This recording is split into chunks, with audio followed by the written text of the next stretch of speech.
Bom dia, pessoal. Vamos lá para o nosso cafezinho de hoje. Você deve ter assistido na semana passada, né, o vídeo aí quando fizemos uma pastoral com o reverendo Wagner Borges, a respeito dos 12 primeiros capítulos do livro de 1 Samuel. Foi muito bom para o nosso conhecimento, né, engrandeceu muito o nosso conhecimento. Agora vamos caminhar no capítulo 13, onde veremos a ação de Deus na vida do seu povo e buscar lições para as nossas vidas. No capítulo 12, nós vimos que Samuel se despediu do povo como juiz devido a Saul ter eleito o rei. Temos que entender que esta saída de Samuel não significa assim um abandono, né? E sim que as decisões que ele tomava agora eram de responsabilidade do rei e que ele poderia ser até conselheiro do rei. No capítulo 13 se inicia citando que Saul já estava no seu segundo ano de reinado. E vamos notar que mesmo sendo um rei escolhido por Deus e que se mostrava zeloso ao Senhor, as circunstâncias e acredito até as influências externas o levaram a tomar decisões que não foram do agrado de Deus. Eu digo influências, pois no capítulo 11 nós vimos que ele já havia derrotado os amomitas e quer acreditar que aquelas pessoas que eram mais chegadas a ele não deixaram de dar palpites, né, incentivando a tomar providência também contra os filisteus. O verso 2 afirma que Saul escolheu 3.000 homens para ir à guerra contra os filisteus, sendo que 2.000 ficaram com ele em Micmas e nas montanhas de Betel, e 1.000 ficaram com Jonatas em Gibeá de Benjamim. O restante do povo ele despediu ou mandou retornarem para suas casas, possivelmente por entender que não havia necessidade deles ou que não seriam úteis, para não dizer que Saul foi arrogante a ponto de achar que somente aqueles homens bastavam para travar uma guerra ou defender o povo. Os homens chefiados por Jonatas, ao chegarem em Gibeá de Benjamim, entraram em guerra com uma guarnição dos filisteus que ali se encontrava e os derrotaram. Possivelmente esta guarnição era composta de poucos homens e foi deixada ali para marcar território ou para dizer que aquele local ali foi conquistado por eles, tipo um posto avançado. Mas diz o texto que esta derrota chegou também aos ouvidos do restante dos filisteus. Saul, sabendo que os filisteus partiriam para uma revide, diante da situação se viu forçado a comunicar ao povo, tocando a trombeta e anunciando que Saul derrotou a guarnição dos filisteus, e agora os filisteus estão com ódio de Israel, convocando o povo para se juntar a ele em Gigal. Interessante, né, que a princípio ele não deu muita atenção para o restante do povo, mas agora, como diz o ditado popular, né, o caldo entornou, tem que tomar providências para reforçar seu exército e combater com os filisteus. No verso, o que Saul temia se concretizou. Os filisteus reuniram-se e o seu exército para ir contra a batalha contra Israel. Observe o verso, e os filisteus se ajuntaram para pelejar com Israel.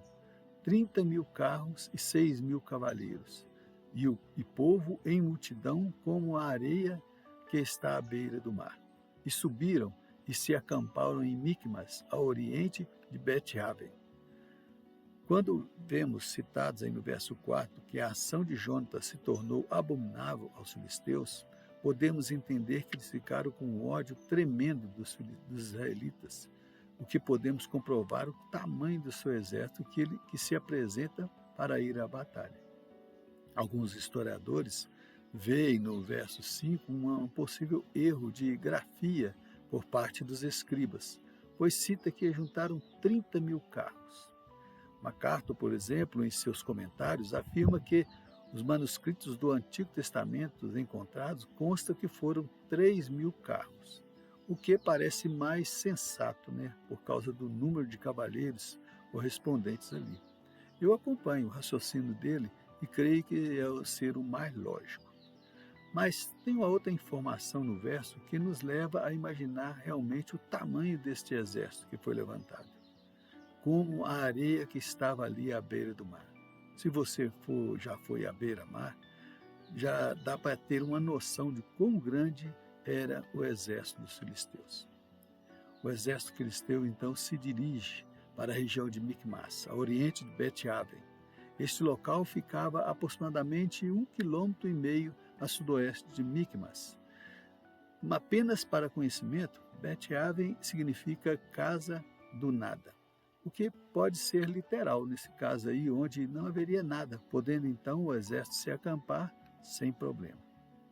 Ao saberem o tamanho do problema que iriam enfrentar, os homens de Israel ficaram em apuros. Como diz o verso 6. Cita ainda que o povo estava angustiado, possivelmente se lembrando de que foram dispensados por Saul e agora, diante do problema, estariam servindo para a batalha. O texto não cita esses detalhes, mas, pensando no ser humano, com certeza, nas indagações que paravam em sua mente, e acontece algo com Saul realmente não esperava. Aquele povo, diante da dificuldade, se esconderam, para não ter que enfrentar o inimigo.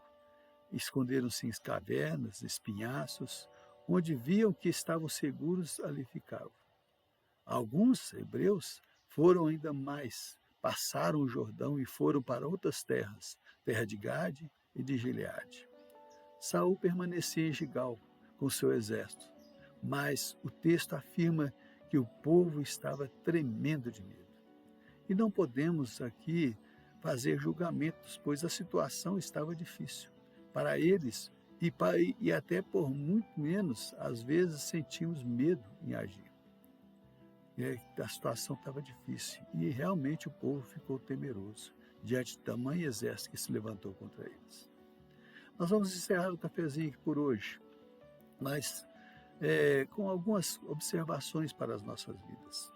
Às vezes, as decisões que nós tomamos não é a mais prudente, pelo que senti na decisão de Saul em despedir o povo, creio que não foi sensato, pois deveria ter imaginado uma dificuldade futura, mesmo que não fosse a guerra, mas que poderia precisar daquele povo. Antes de tomar as nossas decisões, nós devemos avaliar as probabilidades futuras. Se tivesse tomado uma atitude diferente com eles, certamente eles estariam do seu lado e não fugiriam. As nossas frustrações também nos levam a tomar decisões desastrosas, principalmente quando nos sentimos rejeitados, nos levando a não agir no momento da necessidade, acarretando ao pecado de julgar mal ao nosso próximo. Mesmo quando a decisão dele te deixa triste, busque tratar o mal com o bem. Em todas as situações, sempre podemos tirar algo de valor para as nossas vidas. Amém? Que Deus nos abençoe. Eu gostaria de encerrar esse cafezinho de hoje desejando a você um Feliz Natal. Certo que nós não vamos nos ver antes desta data, né? Mas eu quero dizer a você que o verdadeiro presente é Jesus Cristo no seu coração. Que você possa abrir o seu coração e que esta festa seja feita justamente aí no seu coração, para que você possa glorificar e exaltar esse Jesus maravilhoso que morreu por nós na cruz. Amém? Este é o verdadeiro sentido do Natal. É Jesus Cristo nas nossas vidas sempre. Amém? Que Deus o abençoe. Vamos tomar o nosso cafezinho? Até domingo que vem, se Deus assim nos permitir. Tchau, pessoal.